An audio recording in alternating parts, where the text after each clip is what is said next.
Bueno, y como anunciábamos al inicio de tribuna, ya nos acompaña la doctora Alejandra Peralta.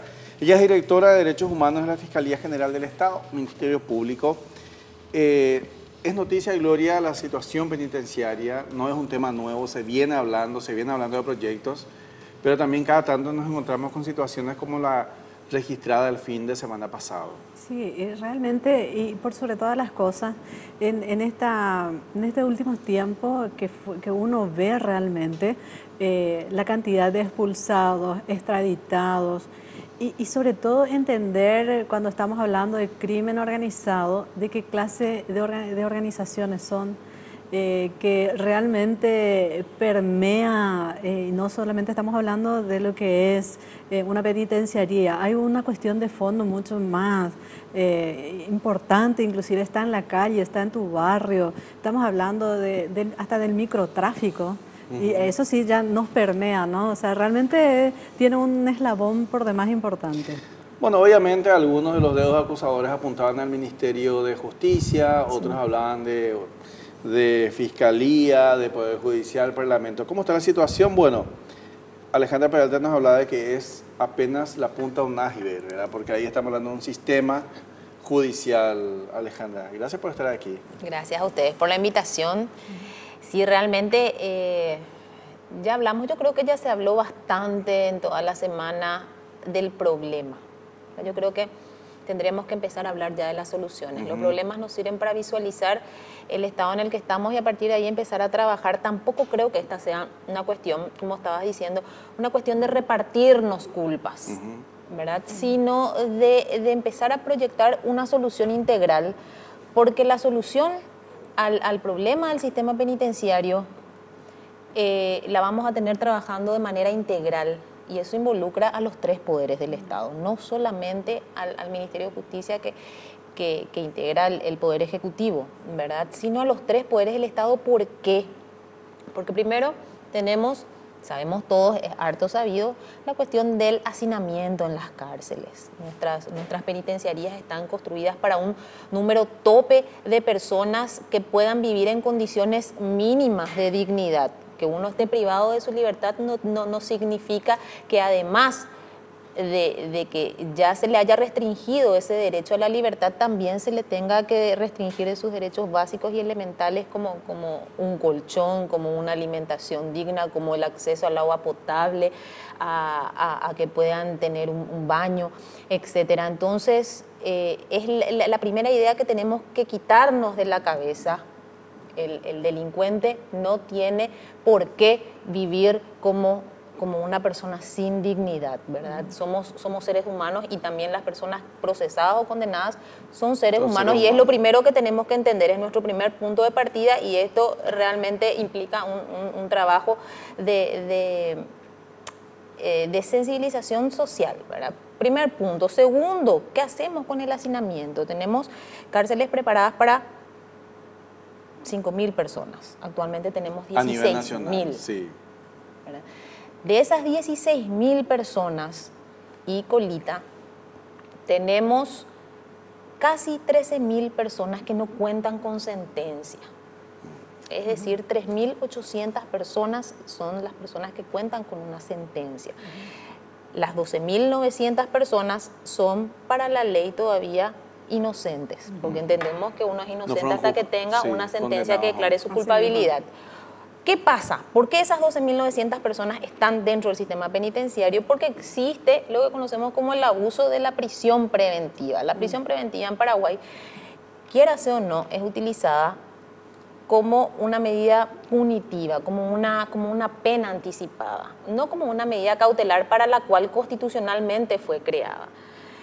El juez de garantías tiene que imponer la prisión preventiva cuando sean demostrados a través del fiscal investigador que esa persona no va a someterse a ese proceso, ya sea porque pueda fugarse, ¿verdad? Exista peligro de fuga, y no existe otra forma de asegurar su comparecencia al juicio si no es aplicándole la prisión preventiva, que tendría que ser realmente la última opción dentro del proceso penal. La persona tiene derecho a litigar en libertad.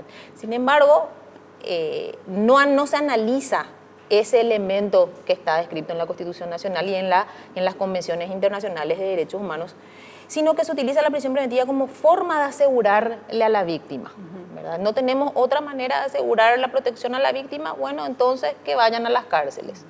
No tenemos, él es reincidente o creo yo que puede ir a cometer otro delito, entonces apliquemos la prisión preventiva. O como dice el artículo 245, porque es un crimen para la ley, un crimen cuando tiene una pena privativa de libertad de 5 años para arriba.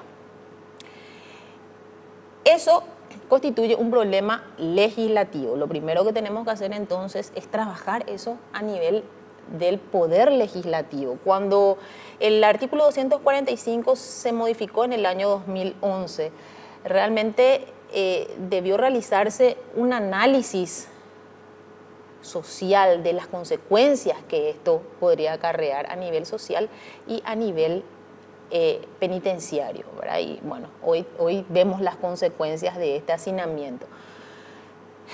Tenemos también el problema de los conocidos pasilleros. ¿Quiénes son los pasilleros? Son aproximadamente 900 personas que no cuentan con una celda y que están distribuidos en el patio, que me animaría a decir en un 90% son adictos a las drogas. Entonces, esto requiere necesariamente un tratamiento contra adicciones. Esto es un problema de salud pública. Y aquí esto, digamos, no recae solamente sobre el Ministerio de Justicia, sino también sobre el Ministerio de Salud Pública, porque esta es una cuestión de salud pública y debemos encararla como un problema de salud pública. Porque ahí tenemos personas con VIH, otras enfermedades. ¿Qué hacemos con los...? Mira, por ponerles un ejemplo, la vez pasada, en el transcurso de la semana, hubo un cuasi amotinamiento en Tacumbú con los 600 pasilleros que estaban ahí. ¿Cuánto cuesta movilizar a 600 pasilleros? 1.500.000, 1.800.000. ¿Por qué? Porque 2.000 guaraníes cuesta la droga que ellos consumen. ¿Verdad? Que utilizan con la pipa. Entonces, el chespi, lo que conocemos por chespi, ¿verdad? Entonces, con darle un 2.000 a cada uno, son 600, con 1.200.000, 1.5 millones, podemos movilizar todo eso. Y se nos arma un caos en segundos. Entonces, lo primero que tenemos que hacer es trabajar sobre el problema de las adicciones. Sabemos que una persona adicta a las drogas no se va a recuperar porque le digas deja de consumir drogas. O porque le cortaste un día, al contrario. O porque le cortaste un día, sino todo lo contrario, exactamente. Entonces, si tenemos también además un problema presupuestario que también pasa por el Poder Legislativo, ampliar el presupuesto para el Ministerio de Justicia, entonces tenemos agentes penitenciarios mal pagados. ¿Verdad? Que no, es un problema que no va a poder resolverse de la noche a la mañana. ¿Y qué pasa con los agentes penitenciarios mal pagados? Y encima que son en un número en comparación con la población penitenciaria absolutamente reducido. Necesariamente se va a prestar a que siga existiendo el ingreso de droga, porque es la única manera de contener. Mientras no exista un tratamiento contra adicciones para esta población conocida como pasilleros, esto va a seguir dándose. Entonces necesitamos una solución integral. Y que conste también ahí por el otro lado, o sea, estamos hablando de personas privadas de su libertad. Hay otros que se le da prisión domiciliaria y que es básicamente el mismo problema. O sea, como vos decís, no porque vos le decís tenés este problema, tenés este juicio, y sobre todo si tienen problemas de adicciones y uno ve en ciertos barrios, tiene prisión domiciliaria, igual roba, igual es un inconveniente y ahí sí ya es, digamos, una población de personas que están trabajando, están en un barrio, que es otro tipo de problemas nuevamente, ¿no? Claro, si no trabajamos justamente sobre las adicciones de estas 900 personas que conforman la población de pasilleros a nivel, digamos, del total de la población penitenciaria, son muchos más. El día de mañana van a salir de vuelta a las calles y van a volver a consumir.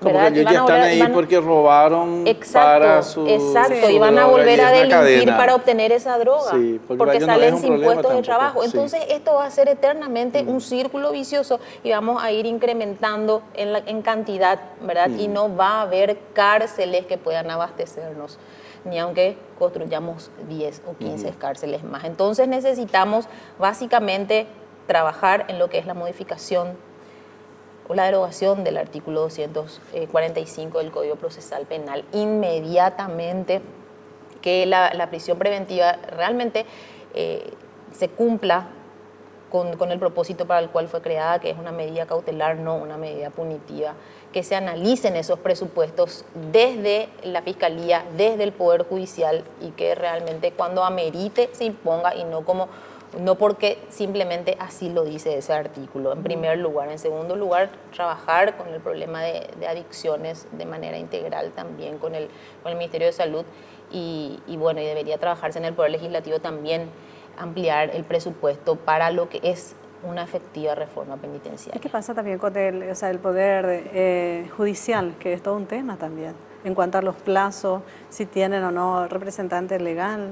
Ese es otro gran problema, el sistema, el proceso de las personas, de ese 75 o 79% que está sin condena, que son procesados, ¿verdad? Muchas veces exceden las 2/3 partes de lo que podría ser su expectativa de pena y todavía no cuentan con una condena y siguen estando privados de su libertad, ¿verdad? Ahí ya partimos del problema principal, que fue la imposición de la prisión preventiva, y aunque hayan cesado las causas que dieron origen a esta medida, no es levantada porque no existe un efectivo control sobre esto.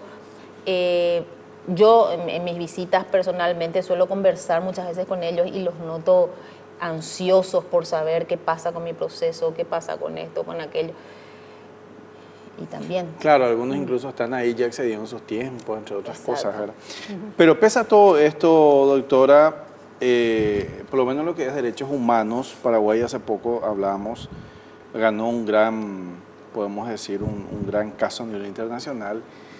Y con ese caso y con estos casos ustedes están yendo a Ginebra, que sería la Corte de Derechos Humanos de las Naciones Unidas, a defender la postura paraguaya. El 9 y el 10 de julio, el mes que viene, vamos con una delegación a presentar el informe país, el cuarto informe de Paraguay, ante el Comité de Derechos Humanos de Naciones Unidas, en la ciudad de Ginebra, Suiza.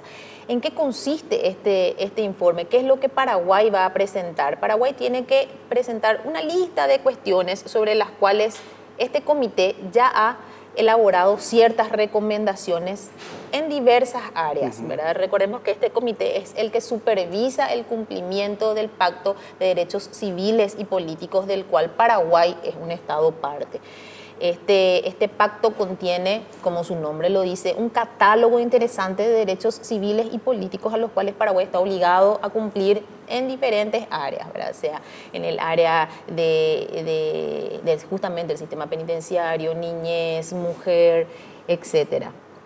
Y entonces el comité dio una serie de recomendaciones y Paraguay va a ir a presentar el avance sobre esto, en qué avanzamos, qué nos falta, y por supuesto esperar de vuelta las siguientes recomendaciones, que para nosotros van a ser bastante satisfactorias, porque nos sirve para seguir avanzando, ¿verdad? Saber qué es lo que espera el Comité de Derechos Humanos de nosotros como país, y segundo, también es un aval muy importante para poder pelear, digamos, por esas recomendaciones. ¿Cómo se espera pasar? ¿Es una prueba finalmente? Básicamente sería como una... En realidad es un diálogo, más que una prueba, un examen, es un diálogo con ellos, en el cual le contamos nosotros la situación con orgullo, digo yo, lo bueno que hemos logrado, los pasos grandes que hemos avanzado en varios aspectos, y también esperar sus recomendaciones con humildad, ¿verdad? ¿Qué es lo que ellos esperan de nosotros? ¿En qué debemos cambiar? ¿Qué debemos mejorar? ¿En qué tenemos que avanzar? Y por supuesto volver a trabajar sobre eso, porque este informe generalmente se presenta cada 4 o 5 años. Entonces tenemos un periodo de tiempo nuevamente en el cual trabajar sobre esas recomendaciones que vamos a traer como tarea para la casa. O sea, no es anual esto, es cada tanto. Esto no es anual, es cada 4 o 5 años. O las veces de repente que el comité considere que exista una cuestión puntual muy grave. En este caso es solo Paraguay el que rinde. No, son varios estados. En realidad, esto se da, digamos, cada 4 o 5 años, pero se divide por cantidad de estados miembros de las Naciones Unidas, que somos 193 estados miembros, ¿verdad? Entonces, para que pueda alcanzar el examen a todos, ¿verdad? Y son diferentes comités. En realidad tenemos 9 tratados internacionales y cada tratado de Naciones Unidas tiene un comité que va supervisando el cumplimiento de los estados en cuanto a ese tratado específico. Y esto hay que tener en cuenta, simplemente como un comentario, ¿no? Es como tú representas, o sea, la implicancia que tiene, porque uno podría decir la justicia de derechos humanos Paraguay, pero eso tiene tanta relación en lo económico, en lo social, de lo que significa un país. O Totalmente. sea, es como un plus más Claro, dentro de los procesos. Vos, por un ¿no? lado, en industria pedís que vengan inversores, Sí. pero resulta que te aplazas en derechos humanos. Sí. Entonces Totalmente, no hay mucha Una lógica, cadena, ¿no? finalmente. Totalmente, eso por supuesto resta credibilidad a Sí. cualquier Estado y hace también que las organizaciones cooperantes, digamos, estén un poco más alerta al momento de invertir en un país que nos respeta, ¿verdad? Bueno, realmente agradecemos tu tiempo, Alejandra. Hablamos de varios temas, finalmente un desglose de lo que es la situación penitenciaria y esto que tiene que ver con este próximo informe como país ante el Comité de Derechos Humanos de las Naciones Unidas. Así es que éxitos en esta misión y te esperamos a la vuelta, por supuesto. Muchísimas gracias y repito, lo ideal ya sería empezar a hablar de soluciones, no más llorar sobre la leche derramada, ¿verdad? Porque tenemos que avanzar para adelante y tenemos que cambiar esto de manera integral. Bueno, muchas gracias, Alejandra Peralta, entonces, directora de Derechos Humanos de la Fiscalía. En instantes, estamos hablando de la Expo. Bueno, nos acompaña Delia Núñez, directora de Relaciones Públicas de la Expo Mariano Roque Alonso. Ya volvemos.